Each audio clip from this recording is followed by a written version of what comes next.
সময় ৭২-এ আপনাদের সবাইকে স্বাগতম। এইমাত্র নির্বাচন বাতিল ঘোষণা। জামাতের আমির এবং তারেক রহমানকে গ্রেপ্তার। সমন্বয়ক এবং এনসিপির নেতাকর্মীদের যেখানেই পাচ্ছে সেখানেই পিটাচ্ছে। ডক্টর ইউনূস সেনাপ্রধান এবং নির্বাচন কমিশনারের প্ল্যান সফল। ১০ দলের বৈঠক শেষে যা বললেন মামুনুল হক। জামাত জোট থেকে কে বেরিয়ে যাচ্ছে যা জানালো ইসলামী আন্দোলন। ধানের শীষ বনাম হেভিওয়েট বিদ্রোহী প্রার্থী, যেসব আসন নিয়ে বিপদে বিএনপি। বিএনপি কারো সঙ্গে সংঘর্ষ সংঘাত চায় না, বললেন আমির খসরু। জামাত কি জাতীয় পার্টির মতো বিরোধী দল হতে চায়, প্রশ্ন ইসলামী আন্দোলনের। একটি দল বাড়ি বাড়ি গিয়ে এনআইডি ও বিকাশ নম্বর সংগ্রহ করছে, বললেন বিএনপি নেতা নজরুল ইসলাম খান। সর্বশেষ জানবেন, কঠিন বিপদের মধ্যে পড়ে গেছে নির্বাচনের আগেই তারেক রহমান এবং জামাতের আমির। এতক্ষণ শুনলেন সংবাদ শিরোনাম, এখন শুনবেন বিস্তারিত। বাংলাদেশের রাজনৈতিক অঙ্গনে বইছে নতুন ঝড়ো হওয়া। সামাজিক যোগাযোগ মাধ্যম এবং রাজনৈতিক মহলে একটি গুঞ্জন দানা বাঁধছে। তবে কি ডক্টর ইউনূসের নেতৃত্বাধীন অন্তর্বর্তীকালীন সরকার বড় কোনো পদক্ষেপ নিতে যাচ্ছে? নির্বাচনের ভাগ্য এবং দেশের শীর্ষ দুই রাজনৈতিক নেতার ভবিষ্যৎ নিয়ে কি কোনো পরিকল্পনা চলছে পর্দার আড়ালে? আজ আমরা এই চাঞ্চল্যকর বিষয়টি নিয়ে বিস্তারিত বিশ্লেষণ করব। রাজনৈতিক মহলে গুঞ্জন উঠেছে যে কোনো মুহূর্তে গ্রেপ্তার হতে পারেন জামাত ইসলামের আমির এবং বিএনপির ভারপ্রাপ্ত চেয়ারম্যান তারেক রহমান। একই সঙ্গে নির্বাচন নিয়ে অনিশ্চয়তার যে মেঘ জমছিল তা কি তবে সত্যি হতে যাচ্ছে?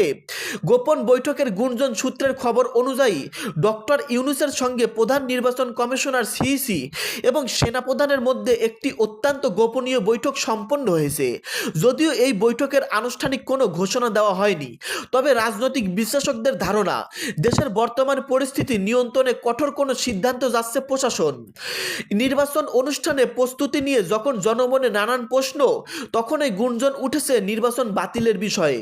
সরকারের ঘনিষ্ঠ কিছু সূত্রের দাবি, দেশের শৃঙ্খলা ফিরিয়ে না আনা পর্যন্ত এবং সংস্কার কাজ সম্পন্ন না হওয়া পর্যন্ত নির্বাচন পিছিয়ে দেওয়া হতে পারে।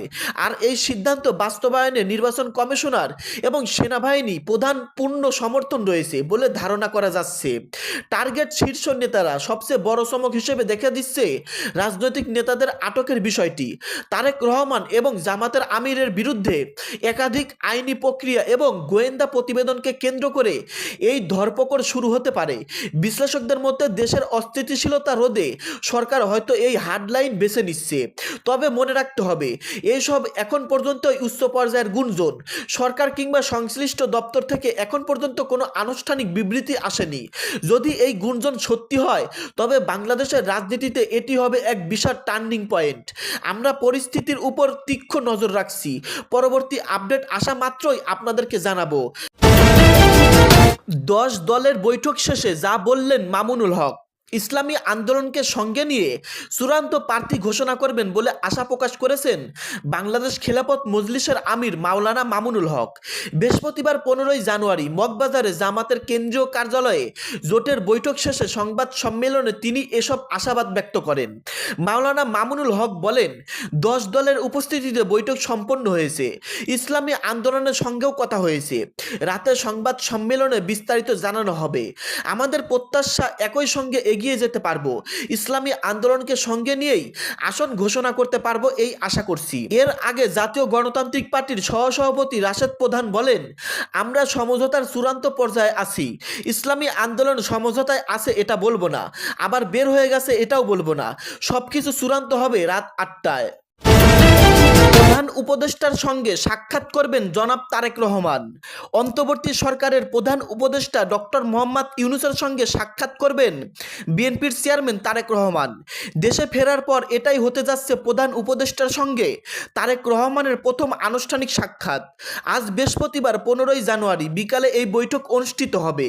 বিষয়টি নিশ্চিত করেছেন প্রধান উপদেষ্টার কার্যালয়ের একটি সূত্র থেকে জানা গেছে, রাষ্ট্রীয় অতিথি ভবন যমুনায় প্রধান উপদেষ্টার বাস বাসভবনে এই বৈঠক অনুষ্ঠিত হবে। এর আগে গত বছরের মে মাসে লন্ডনে অধ্যাপক ইউনূস ও তারেক রহমানের মধ্যে বৈঠক হয়েছিল, যে বৈঠকটি আগামী ফেব্রুয়ারির দ্বিতীয়ার্ধে নির্বাচনের বিষয়ে আলোচনা করেছিলেন তারা। এই ঘোষণা অনুযায়ী আগামী 12ই ফেব্রুয়ারি এরই মধ্যে ত্রয়োদশ জাতীয় সংসদ নির্বাচনের তফসিল ঘোষণা করা হয়েছে। উল্লেখ্য, দীর্ঘ 17 বছর পর গত 25শে ডিসেম্বর দেশে ফিরেছেন তারেক রহমান। তার সঙ্গে দেশে ফিরছেন স্ত্রী ডক্টর জোবাইদা রহমান এবং কন্যা ব্যারিস্টার জাইমা রহমান। আসন্ন জাতীয় সংসদ নির্বাচনে ঢাকা 17 ও বগুড়া 6 আসন থেকে ধানের শীষ নির্বাচন করছেন জনাব তারেক রহমান। রাজশাহী বিভাগের সব আসনে বিএনপি জিতবে বললেন মিনু। আসন্ন নির্বাচনে রাজশাহী বিভাগের 39টি আসনের সবটিতেই বিএনপির প্রার্থীরা বিজয়ী হবেন বলে মন্তব্য করেছেন দলটির সদ্য প্রয়াত চেয়ারপারসনের উপদেষ্টা মিজানুর রহমান মিনু। বুধবার দুপুরে রাজশাহীর একটি কমিউনিটি সেন্টারে বেগম খালেদা জিয়ার আত্মার মাগফিরাত কামনায় আয়োজিত এক দোয়া মাহফিলে প্রধান অতিথির বক্তব্যে তিনি এ মন্তব্য করেন।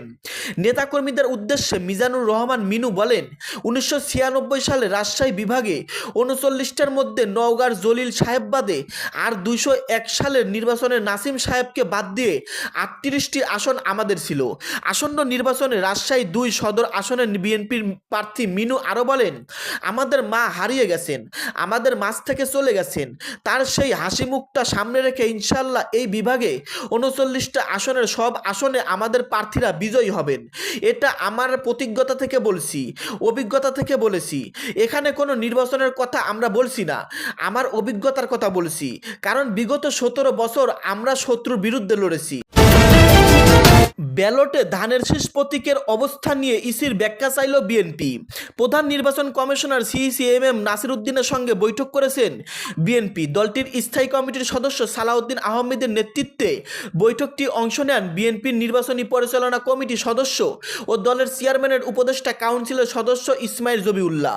বৃহস্পতিবার দুপুর 1টার দিকে রাজধানীর আগারগাঁওয়ের নির্বাচন ভবনে এ বৈঠক অনুষ্ঠিত হয়। বৈঠকে কিছু আইনি বিষয় ও নির্বাচনী আচরণবিধি নিয়ে আলোচনা হয়েছে। ব্যালটে ধানের শীষ প্রতীকের অবস্থান নিয়ে উদ্বেগ প্রকাশ করে ইসিকে এর ব্যাখ্যা দেওয়ার আহ্বান জানিয়েছেন সালাউদ্দিন আহমেদ। তিনি বলেন, নির্বাচন কঠিন না করে ভোটাররা যেন সহজে ভোট দিতে পারেন সেই ব্যবস্থা নেওয়া উচিত। এছাড়া দেশে ব্যবহৃত পোস্টার ব্যালটে সব প্রতীক না রেখে সংশ্লিষ্ট আসনের প্রার্থীদের নাম ও প্রতীক রাখার প্রস্তাব দেওয়া হয়েছে বিএনপির পক্ষ থেকে। পোস্টার ব্যালট পাঠানোর দায়িত্বে যারা ছিলেন তারা সঠিকভাবে দায়িত্ব পালন করেননি বলেও অভিযোগ করেন বিএনপির সর্বোচ্চ নীতি নির্ধারণী ফোরামের এই নেতা। সালাউদ্দিন বলেন, অনেক কিছু অনিয়ম হয়েছে, যে ভুল ভ্রান্তি হচ্ছে সেখানে আমরা ভুক্তভোগী। একটি নির্দিষ্ট রাজনৈতিক দলের পক্ষে হয়ে কাজ করা হচ্ছে, এটা প্রমাণিত। এজন্য ইসির ব্যাখ্যা চেয়েছি। দর্শক, এতক্ষণ শুনতে পারলেন গুরুত্বপূর্ণ আলোচনা। আমাদের দেশে কি হচ্ছে, কি হতে চলেছে নির্বাচনকে কেন্দ্র করে বিস্তারিত প্রতিবেদনে জানতে পারলেন। দর্শক, আপনাদের মতামত ভিডিওর কমেন্টে জানিয়ে দিবেন। ভিডিওটি শেষ করার আগে ছোট্ট একটি রিকোয়েস্ট, সময় 72 ইউটিউব চ্যানেলটাকে সাবস্ক্রাইব করবে, সর্বদা সঙ্গেই থাকবেন। ধন্যবাদ।